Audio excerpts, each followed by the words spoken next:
Once there was a wealthy merchant who lived in a beautiful house atop a cliff overlooking the ocean. He had a wife and a daughter named Cecilia, and they were very happy. But sadly, one day, the wife became ill, and though she received the best care that was available, she became sicker and sicker, and finally she died. The merchant mourned for a long time, but finally he realized that he wanted a companion for him and a mother for Cecilia. So one day he went to the city, and when he came back, he had a new wife. He figured that the woman would give him comfort, and she had a daughter whose name was Granizia. Granizia was about the same age as Cecilia, and he thought that they could be good friends. Alas, it was not to be. It was not long at all before the merchant realized that he had made a terrible mistake. His wife was not kind, not at all, not to him. She spoke harshly to him, and she treated Cecilia very badly, although she doted on her own daughter. Finally, the father had had enough. He packed a bag and went to Cecilia. He told her that he was going to go off and find another home and another job, and when he was settled, he would send for her. When he was gone, of course, the stepmother blamed everything on Cecilia. She said, "You are no longer fit to live in this house. It is nothing to do with you. It is mine. But because I am charitable, I will allow you to stay here as my servant." And so she took away all of Cecilia's pretty dresses and fine embellishments, and she dressed her in rags. She told Granizia to consider Cecilia her own maid.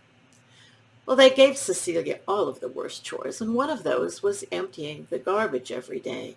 In that day and in that time, they simply took a bucket of garbage and tipped it over the wall and into the ocean. So Cecilia one day took a very heavy bucket of garbage. She went to the wall and she tipped the garbage over the wall, but she lost her grip on that slippery bucket, and the bucket fell down with the garbage. Down, down, down, down to the bottom of the cliff. It landed on the beach. Well, Cecilia looked at that bucket, and she knew that if she went back to the house without the bucket, she would be in for a beating. So there was nothing to be done but to climb down the cliff to retrieve the bucket. This she did with great difficulty and more than a few scratches and bruises.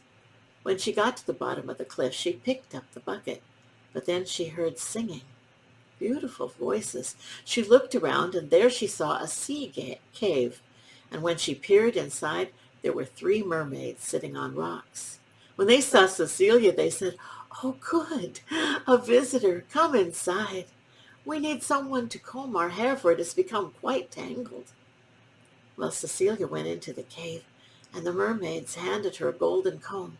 The first mermaid laid her head in Cecilia's lap, and Cecilia began combing with the golden comb as gently as she could to get the tangles out.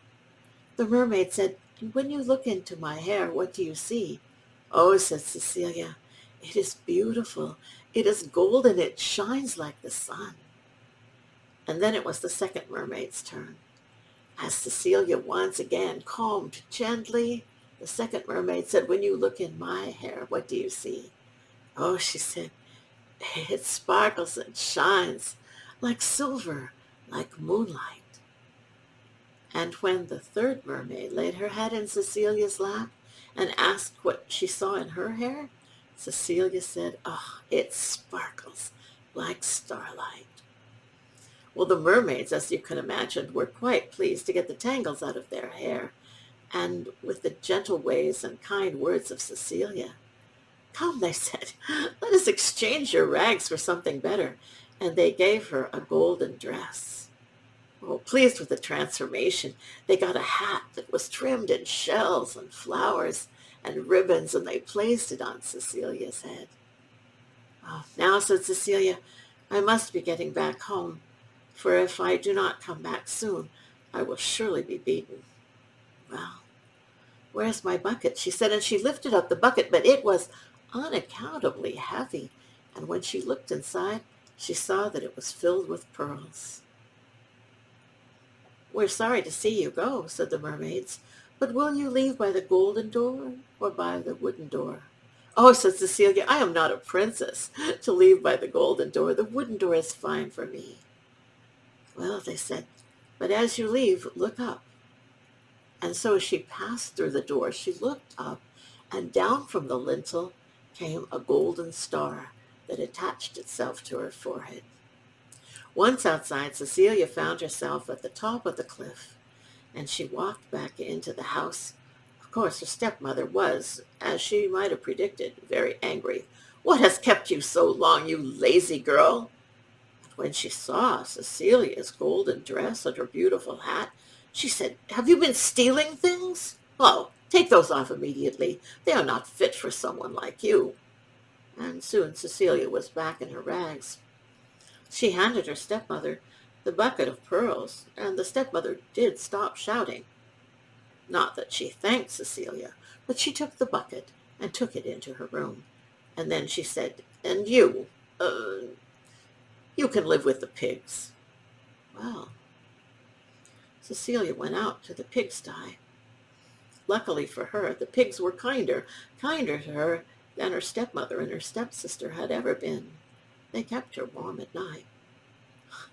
Meanwhile, back in the house, the stepmother said to Granizia, "Tomorrow you will take the garbage and empty it." "No, I will not do any such thing," said Granizia. "I am not a servant. This is work for Cecilia, not for me." "You will do it," said the stepmother, "and you will take 2 buckets. And when you hear the mermaids and you go into their cave, you will come back with fine clothes and jewels and 2 buckets full of pearls, twice as much as Cecilia ever got." Well, Granizia was not convinced. And the next day, when her mother handed her 2 buckets of garbage to empty, she said, "I won't do it." "You will," said her mother, and she dragged her outside to the wall and threw the buckets over the wall. "I'm not going down there," said Granizia. "Oh, yes, you are," said her stepmother, and she gave her a shove, and Granizia tumbled head over heels down the cliff to the beach.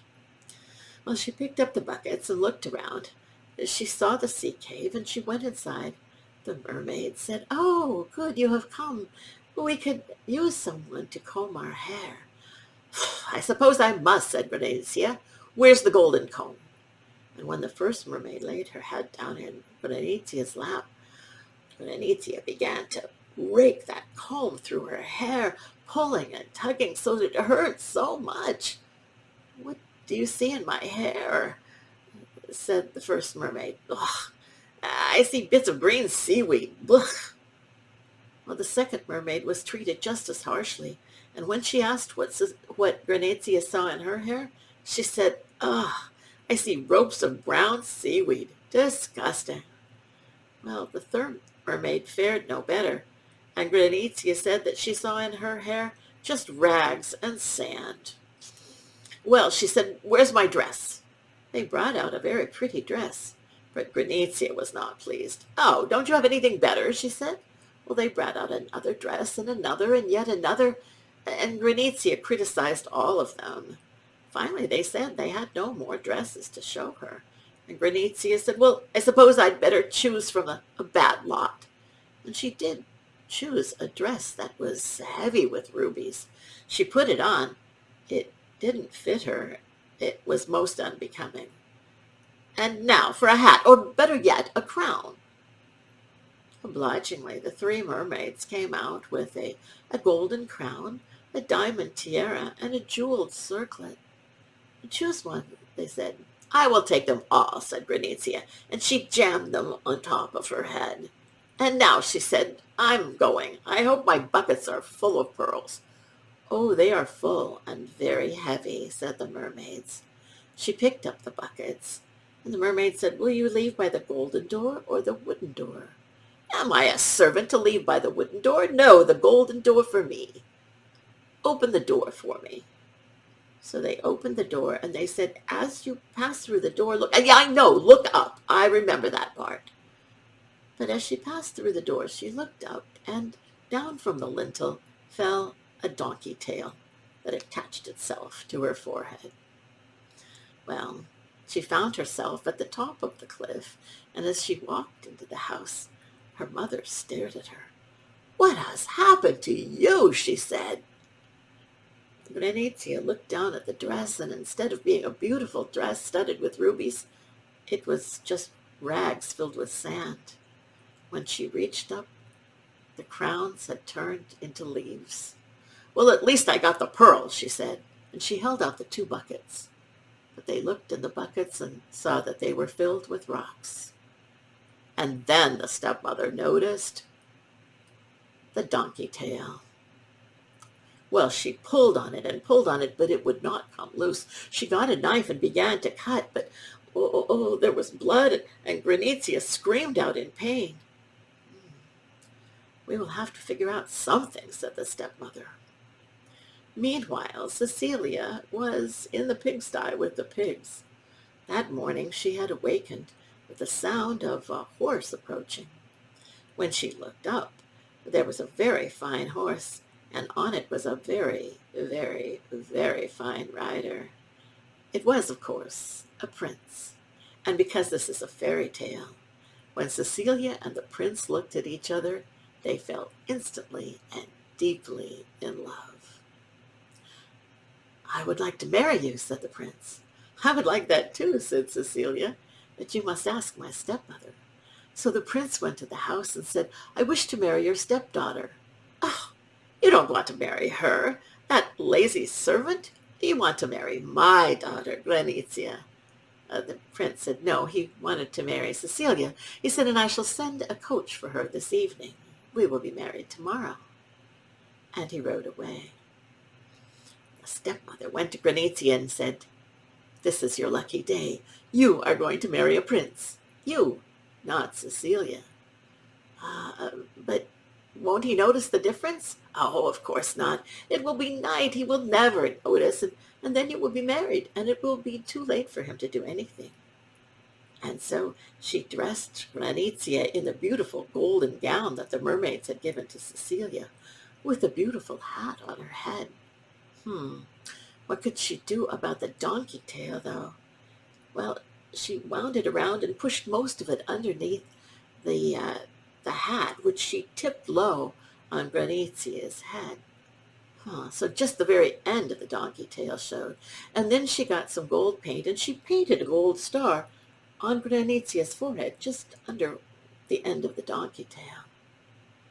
Well, that evening, the coach arrived, and Granizia got in the coach and went off to the prince's palace.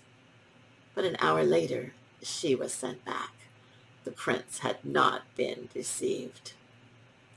Where was Cecilia? She was in a wooden barrel with the lid nailed shut. The prince came back. He didn't see Cecilia. He didn't see the stepmother either, for she was out gathering wood. It was her intention to burn the barrel with Cecilia in it. He looked all around the house searching for Cecilia, but finally a tabby cat sitting by the hearth said, "Meow, she is in the barrel." And the prince found the barrel, pried open the lid, and released Cecilia. And so then he took her off to the castle. Oh, the stepmother was more than angry when she returned to the house, and she found that Granizia had been brought back home. Cecilia was gone. There wasn't much she could do about it. Cecilia and the prince were married the next day. It was a grand wedding. The tabby cat and the 3 mermaids attended, and for a wedding present they gave Cecilia 3 wishes.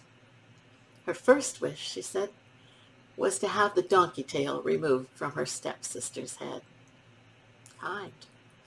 The second wish was that her father would be found and brought to live with them in the palace.